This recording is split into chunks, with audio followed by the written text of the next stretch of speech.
कि प्रदेश का मुख्यमंत्री भी भ्रष्टाचार में पूर्ण रूप से शामिल है।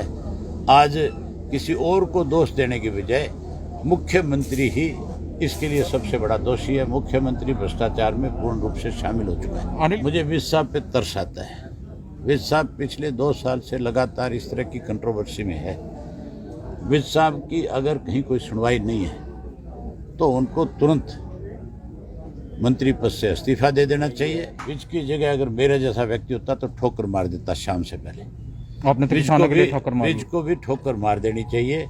क्या रखा है इस तरह के मंत्री पद में जिसके अंदर रोज बेइज्जत होते हैं। सारे चोर इकट्ठे हो रहे हैं।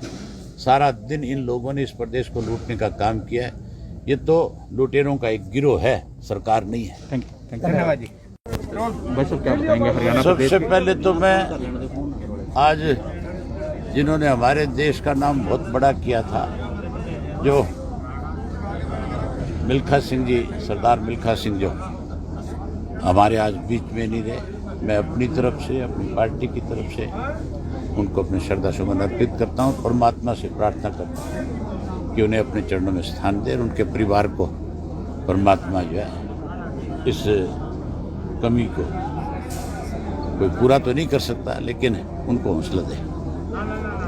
हरियाणा प्रदेश के तमाम जिलों में आप जा रहे हैं, आप यात्रा शुरू हुई है, तमाम जिले कवर कर रहे हैं। हमने 22 के 22 डिस्ट्रिक्ट्स का संगठन की दृष्टि से हम इसको बूथ के स्तर पे नहीं, वार्ड के पंच के स्तर के ऊपर संगठन खड़ा करने जा रहे हैं। हमारी पार्टी का संगठन सदैव मजबूत रहा, लेकिन कुछ स्वार्थी लोगों ने संगठन को कमजोर करने की कोशिश करी। हम दोबारा से फिर संगठन को उससे भी ज़्यादा बड़ा और मजबूत करने जा रहे हैं। अब बहुत सारे ऐसे लोग हैं जो किसी कारण से, किसी गलतफहमी से, किसी के बहकावे में आकर के पार्टी को छोड़ करके दूसरी पार्टियों के साथ जुड़ गए थे। आज वो लोग फिर बड़ी संख्या में हमारे साथ, पार्टी के साथ दोबारा से अपने आप को ज्वाइन कर रहे हैं। हरियाणा की हमने ऐसे लोगों को पार्टी में फिर से एक जिम्मेवारी दी है कि वो नए सिरे से इसके संगठन को मजबूत करने का काम करें। मुझे उम्मीद है कि जितने भी लोग किसी गलतफहमी की वजह से पिछले 2-3 साल में हमसे अलग हुए थे, वो स्वयं तो आएंगे और बड़ी संख्या में अपने साथ दूसरे लोगों को लेके आएंगे। अब तो जो बीजेपी में भी गए हुए लोग थे, जो बीजेपी के वोटर हो गए थे, जिन्होंने बीजेपी को सत्ता में लाने में बड़ी भूमिका निभाई थी, वो भी बड़ी संख्या में छोड़ करके INLD को ज्वाइन कर रहे हैं। क्योंकि आज बीजेपी और जजपा का दिवालिया पिट चुका है। दोनों पार्टियों के नेताओं को आज कोई ना तो सामाजिक कार्यक्रम में हिस्सा लेने दे रहे लोग, ना राजनीतिक कार्यक्रम कर सकते, ना किसी के दुख के साथी वो लोग बन सकते। आज केवल विश्वास और भरोसा अगर किसी राजनीतिक दल पे है तो वो इंडियन नेशनल लोकदल पार्टी पे है। कांग्रेस बीजेपी आपस में मिली हुई है। कांग्रेस और बीजेपी की पोल खुल चुकी है। जितने भी अब तक के फैसले आए उसमें कांग्रेस ने बीजेपी के साथ मिलकर के मोहर लगाई है। इस करके लोगों का विश्वास सरकार से भी और अपोजिशन से, दोनों से खत्म हो रहा है। आज फिर इंडियन नेशनल लोकदल पार्टी के साथ जुड़ रहे हैं। चौधरी साहब, 6 से 6 महीने की 600 दिन हो गए, सरकार कार्य उपलब्धि गिना रही है, इसके बारे में क्या कहेंगे? 600 दिन में लूट करके खा गए ये पूरे प्रदेश को।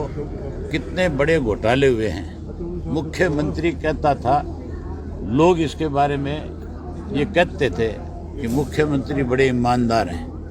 मुझे भी लगता था कि मुख्यमंत्री तो ईमानदार है, लेकिन कुछ इसके साथी ऐसे हैं जो भ्रष्टाचार को बढ़ावा देते हैं। लेकिन अब जब ये बड़े घोटालों की जांच मुख्यमंत्री ने ठंडे बस्ते में डाली तो उससे स्पष्ट हो गया कि प्रदेश का मुख्यमंत्री भी भ्रष्टाचार में पूर्ण रूप से शामिल है। आज किसी और को दोष देने के बजाय मुख्यमंत्री ही इसके लिए सबसे बड़ा दोषी है। मुख्यमंत्री भ्रष्टाचार में पूर्ण रूप से शामिल हो चुका है। अनिल भी दिल्ली जाके मिलते हैं, कहते हैं मेरी सरकार में चल रही है, ACS मेरी नहीं मान रहे, उसको लेकर क्या कहेंगे? दिल्ली में जाके मिले JP नड्डा को नहीं? मुझे विज साहब पे तरस आता है।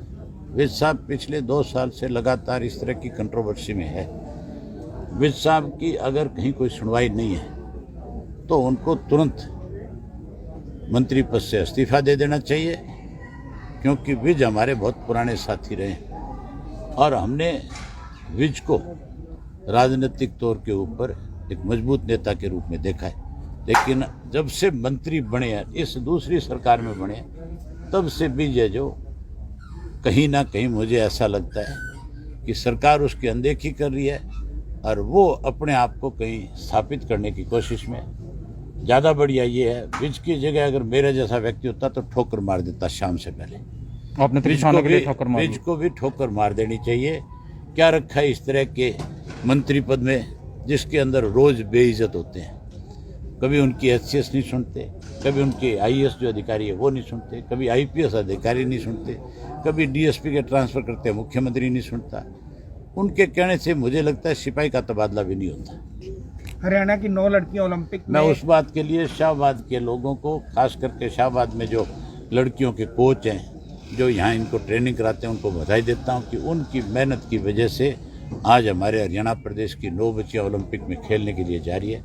उसके लिए कोच साहब बधाई के पात्र हैं। और जो बच्चियाँ 2 हिसार की हैं, उनकी जिसने ट्रेनिंग करी, आज़ाद जो कोच है, वो मेरा स्कूल कॉलेज का साथी रहा है। हम दोनों ने इकट्ठा स्पोर्ट्स कॉलेज के अंदर पढ़ाई करी है। उसको भी बधाई देता हूँ कि उसने भी 2 बच्चों को ओलंपिक में भेजने का काम सर, कहीं ना कहीं हरियाणा हॉकी संघ जो है उसने एक मुद्दा उठाया कि जो खेल मंत्री हैं इन्होंने कोई सहयोग नहीं दिया हॉकी के लिए। खेल का मंत्री 1 नंबर का लुटेरा है, जो यहाँ जिसके पास बैठने को झोंपड़ी नहीं थी, आज उसने कई एकड़ जमीन खरीदी है।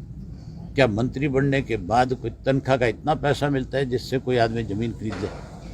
आज वो किसी हल्के के गांव में जाकर के तो दिखाए, उसको पता लग जाए लोग किस तरह से आज उससे नाराज। सारे चोर इकट्ठे हो रहे हैं। सारा दिन इन लोगों ने इस प्रदेश को लूटने का काम किया है। ये तो लुटेरों का एक गिरोह है, सरकार नहीं है। Thank you.